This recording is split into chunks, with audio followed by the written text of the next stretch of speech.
Okay, I'm back. Oh my god, it's heavy. Next year to see what's up my sleeve.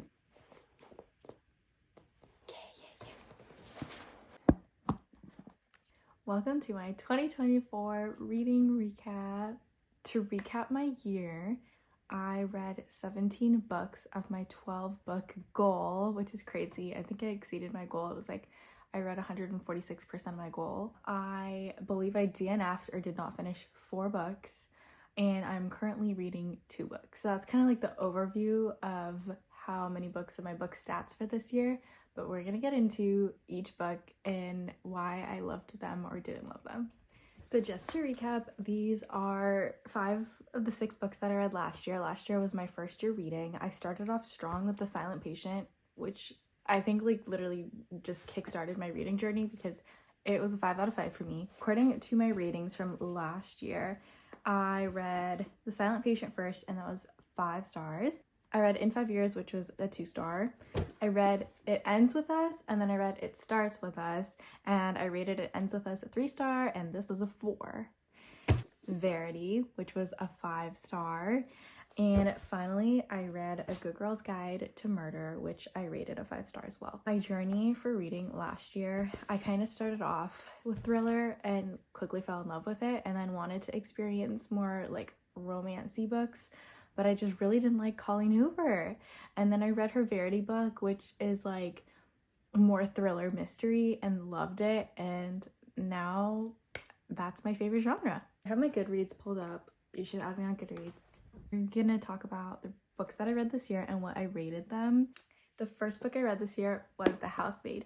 This, oh my gosh, this was such a good book. Frida McFadden is like my favorite author. She is such a quick, easy read. Like, it's just so good, and it like keeps you engaged the entire time. And what I love about her like plots is that you think you know, but you don't know. You never know. And I just love her. So this was, I believe, a 5-star.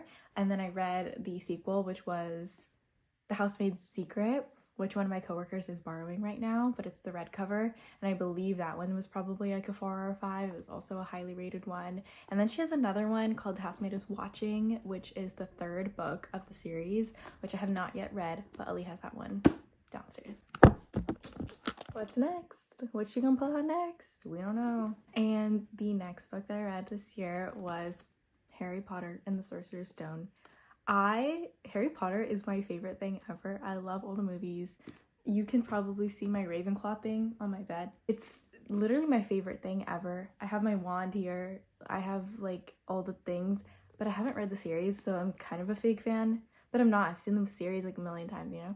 Anyways, so I wanted to read the series after I graduated from nursing school, so I finished this one. And this one I actually didn't rate really high, but like even with the movies, like it's a good one. Is it the best one? No. And that's the only Harry Potter book I read this year. The next book I read, this is kind of like a random like funny one, but it's The Giver by Lois Lowry.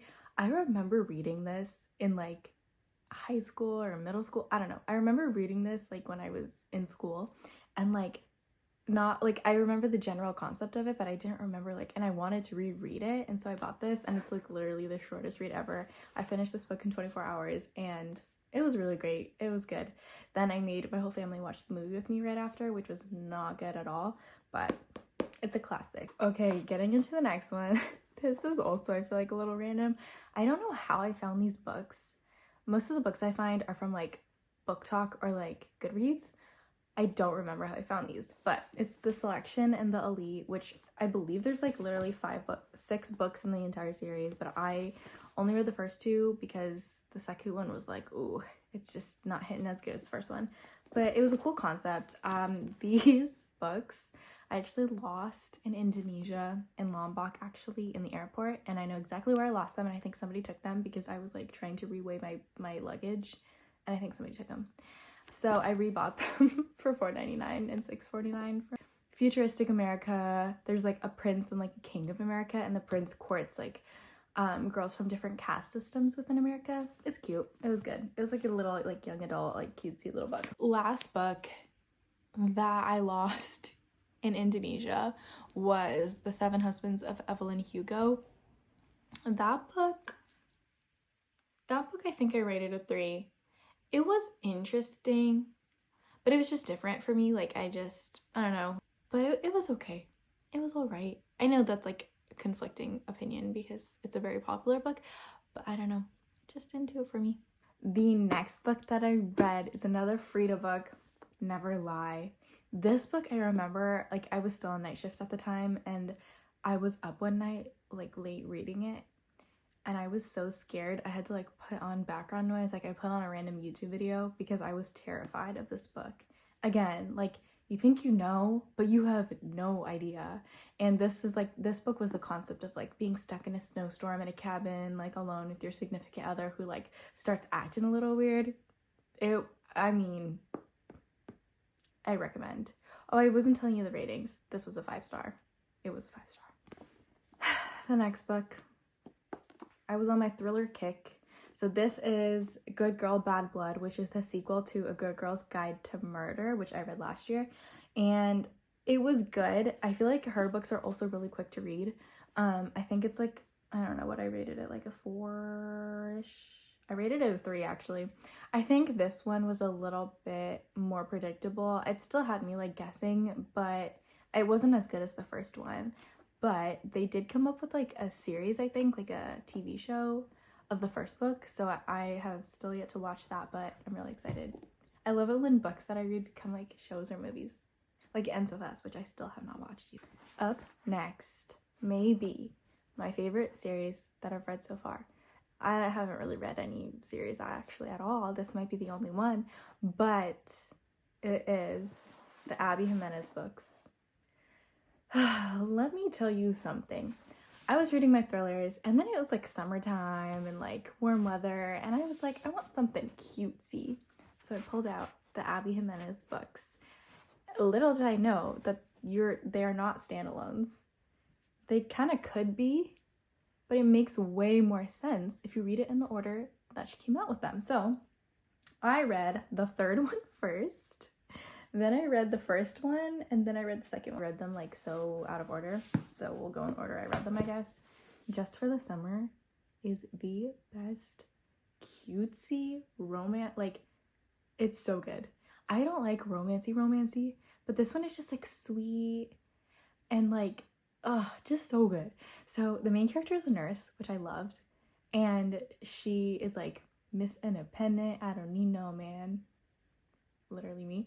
And it's just so cute and like has like issues and stuff, but like, oh my god, the main character, Justin, you just fall in love with him. And I like main characters who are like, oh, he's so sweet, and not like, oh, that's a lot of romance. So this was a 5 out of 5. I'm editing it right now, and I totally forgot to mention the theme for Just for the Summer was a guy and a girl who believe that they have a curse that every time they date someone and then they break up with them, that person ends up finding their soulmate and gets married or gets engaged or whatever.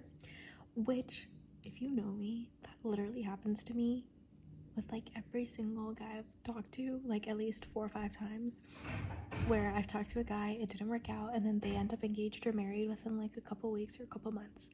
So the plot of this book was just too good and so relatable because they try to break the curse by dating each other, but then obviously they like fall in love, and I'm like, that's literally me. So anyways, that's part of the reason why I loved that book. It was probably my favorite book this year. It was just like, it literally happens to me. It's like a known thing. Like all my friends are like, girl, what's wrong with you?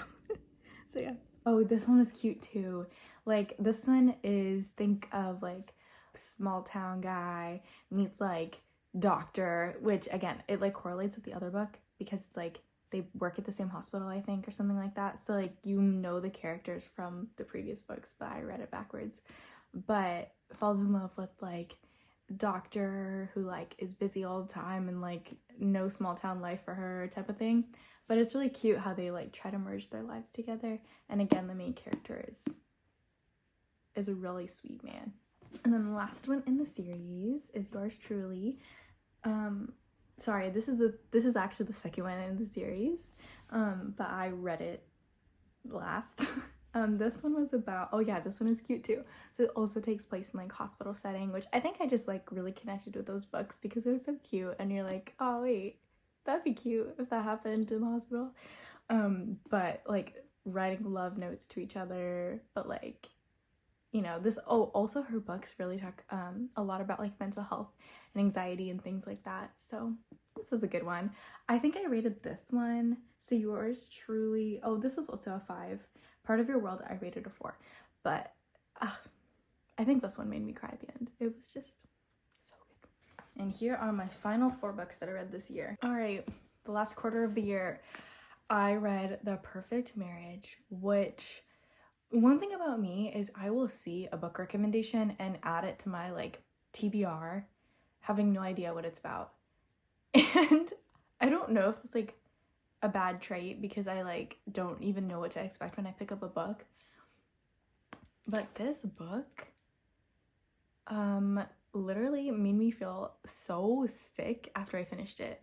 So the concept is actually really cool. It's like interesting. There was a lot of hate on this book because it's not realistic, where the main characters are like this married couple, guy has an affair, but that woman ends up like murdered in his bed in his vacation home. It also takes place in Virginia, the vacation home, which was also so funny. But his wife is actually a lawyer and becomes his lawyer to like defend him in court, which would never happen in real life. Like that's like a conflict of interest. So people were like, it's not realistic. I don't really care if things aren't realistic. Like it's a book, it's not that deep. But it was so interesting. And the whole time you're thinking like, okay, like he didn't kill his mistress, so who did it? And you just, you'll never know. This book made, like, it was so sick and twisted. Like, could not sleep after I read this book. But I think I rated it a 5 for sure. So after I read The Perfect Marriage, I was like, it's time for more thriller, confusing mystery books. So I picked up another Frida book, which was The Teacher. The Teacher was unfortunately not one of her best ones, in my opinion. It was still good and engaging, and I like wanted to know, but the concept of like the teacher's relationship with the student like really just like made me uncomfortable, and just I don't know, I just didn't like the concept of the book. The end was like confusing. Like I definitely didn't know what the resolution of the book was going to be. It was a mystery, but then when I found out what it actually was, I was like, ooh, that don't sit right with me. So this book was a 3. Then my next book, I wanted something more light. I was traveling again. I was going back to Virginia, so I picked up Love and Other Words, which I also love this copy. It's just so pretty. This book was just like, oh my gosh. Concept is couple like high school sweethearts who are together like since childhood, and then 12 years later like reconnect. Like they had this huge breakup over like you don't know what, like they just had some breakup, and like 12 or 13 years later, I forget how many years later it is, it like talks about then and then it talks about now, and like the correlations between the two, and like you're trying to figure out what happened because their relationship was so good, and then now like they're reconnected and they like run into each other at a restaurant. This was so good. This was a 5. And literally the twist in this, when you realize like what it was that like made them break up like all those years ago, you're not expecting it. But it's a really, really cute romance book. Really cute. There was one other book I forgot to mention that I had just read a couple weeks ago, which was The Wedding People. That book was really, really great. The gist of it being a woman who is just not doing well mentally, books a very expensive hotel room to actually commit suicide. And it turns out like the whole hotel is booked out for somebody's wedding. And she kind of gets caught up in the wedding guest party and how that kind of like turns her world around, and all these epiphanies that she has. And it talks a lot about mental health. It talks a lot about like trauma and upbringing and all that stuff. I think I rated it a 3.5, but I think it won an award on Goodreads. So definitely a good one that I would recommend. And we have the last book that I read this year, and that is The 7-Year Slip by Ashley Poston. Yeah. Okay, I really wanted to love this book. I loved the concept where it's like magical apartment. Like every time she goes into the apartment, she may or may not be like brought back 7 years back in time, where there's another person living in her apartment. I think it's such a cool concept, and it could have been executed so much better, but like it's it was, I don't know, it took me so long to like want to finish this book. um and so I think I rated it like a 2.5 or a 3. Like by the end of it, it was like, that's it? Like, okay, I don't know. So her love interest lives like 7 years in the past, so she like can't be with him. But there was so much more that we could have done with this book, I feel like. But it's okay. It's okay. All right. Well, I would say like technically I read a little bit more than 17 books because I DNF'd quite a few, and I'm currently reading a couple. Okay, one second. Okay, I'm back. So these are the 4 books that unfortunately I did not finish this year. Starting off with Archer's Voice. I actually can't remember if I tried to read this last year or this year. I really can't remember. But I don't even know where I left off. I couldn't finish it. I don't like that like hardcore romance stuff. Like I like sweet, yes, love, slow build up together, yay. This, nah, I just couldn't get into it, sorry. This book I bought in Malaysia because I had finished the selection and the elite while I was vacationing with Zainab. But this book I also wanted to like. I just don't know if I liked the concept of it. In general, I love Greek mythology. I remember in middle school when we like first learned about it, I was so fascinated. And then obviously the what's the series? The Percy Jackson series was like so big, and it's always been so fun for me to like learn about like the Greek mythology stuff. And so I really thought this would have potential, but I just couldn't get through it. Like genuinely, look, I'll tell you what page I was left off on. 72. Like, and I felt bad because every time I went to work, one of my coworkers would be like, "Did you finish it? Are you reading it?" And I'd be like, "I just can't get through it." Maybe one day I will, but for now it's not happening. I didn't even realize that the other 2 books I couldn't finish are by the same author, Happy Place and People We Met on Vacation. I got halfway through, it looks like, but this book was literally like so hard to get through. It's like the concept is cool where like these like best friends who like were maybe a couple like every single year went on a vacation together, and then 2 years passed where they had like no contact, and then somehow like somebody's sibling is getting married and they want them to come, and then they're like stuck in an apartment in a city in a random like country together on their own and like gotta work it out. I mean, okay. Okay, Happy Place. Oh god, this one was bad. This one was like, again, like I guess she has like similar themes, right? So this one was a couple that I think they were engaged, and then they have the same friend group. So then they end up at their friend's engagement at a cabin or something like that, but they pretend like they never broke up just for their friends, so that they like don't ruin the weekend because their other friends are getting engaged and like whatever. And so they're also forced to be in like close proximity to each other, and like obviously in the same like cabin, pretending like they hate each other, but like they're pretending that they don't, so that they're friend. Like, just what? Why? Like, I'm sorry, I don't know. It's not my thing. All right, and the last but not least books that I am currently reading. This one is going to be a little disappointing because I'm disappointed in myself. But I think I started Harry Potter and the Chamber of Secrets months ago. I want to say it was like at the time I went to Oregon, so at least a couple months. I don't know if it's the fact that like I've seen the series so many times that I feel like this is going to be predictable, or that like the series, the pace of like watching the movies is so much faster than my reading pace when I read this book that it's so hard to get into. And I also take a lot of breaks because I'll like read at work on my lunch break or like whatever. So unfortunately, I just have not been able to get into this book. I mean, I've only read like 74 pages. That's weird. The other book I read the same amount. I'm sad too.